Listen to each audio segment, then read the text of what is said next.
आज हम ऐसे दौर में खड़े हैं जहां दुनिया की सबसे बड़ी अर्थव्यवस्था अमेरिका की बादशाहत पर गंभीर सवाल खड़े हो गए हैं।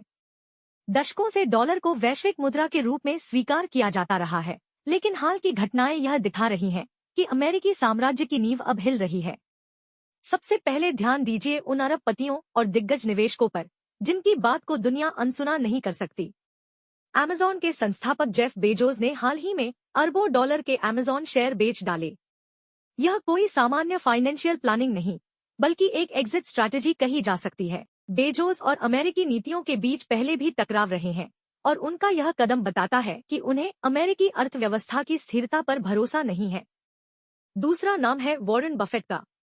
उन्होंने हमेशा कहा कि अमेरिका पर कभी दाव मत लगाओ, लेकिन अब वही बफेट अमेरिकी कंपनियों से पैसा निकालकर कैश और शॉर्ट टर्म बॉन्ड्स में निवेश कर रहे हैं, यानी वो खुद डॉलर की लंबी उम्र पर शक कर रहे हैं। इसी क्रम में रे डालियो, ब्रिजवाटर एसोसिएट्स के संस्थापक और हेज फंड जगत के बड़े नाम, अमेरिकी टेक और हेल्थ केयर कंपनियों से पैसा बाहर निकाल रहे हैं। उनका स्पष्ट कहना है कि अत्यधिक कर्ज और डॉलर को राजनीतिक हथियार की तरह इस्तेमाल करना दुनिया को असुरक्षित बना रहा है। एलोन मस्क, टेस्ला और स्पेसएक्स के सीईओ तो और भी आगे बढ़कर कह चुके हैं, दुनिया अब डॉलर और दूसरी फिएट करेंसीज पर भरोसा खो रही है।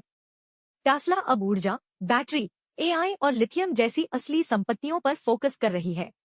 मस्क चीन, भारत और ब्रिक्स देशों में निवेश बढ़ा रहे हैं। उनका मानना है कि अमेरिका की टैरिफ पॉलिसीज और ट्रिलियन डॉलर का सरकारी खर्च देश को गहरे मंदी की ओर ले जाएगा। यही नहीं रुकते, दिग्गज निवेशक स्टैनले ड्रकनमिलर, जिन्होंने जॉर्ज सोरोस के साथ मिलकर ब्रिटिश पाउंड को हिला दिया था, अब कह रहे हैं कि उन्हें डॉलर पर भरोसा नहीं रहा। जब इतने अनुभवी निवेशक यह बात कह रहे हैं, तो यह चेतावनी है कि वैश्विक मुद्रा के रूप में डॉलर की पकड़ ढीली हो रही है। अब इसके असर की तरफ आइए। भारत रूस से सस्ता तेल खरीद रहा है और भुगतान डॉलर की जगह दूसरे विकल्पों में कर रहा है। यूरोपियन यूनियन चीन के साथ युआन में व्यापार बढ़ा रहा है। ब्रिक्स देश मिलकर नई मुद्रा बनाने की तैयारी में है। सऊदी अरब ने भी अब तेल सिर्फ डॉलर में बेचने की पुरानी डील को रिन्यू नहीं किया। एप्पल सीईओ टिम कुक ने भारत में आईफोन उत्पादन शुरू कर दिया है और मुंबई में रिटेल स्टोर खोले हैं।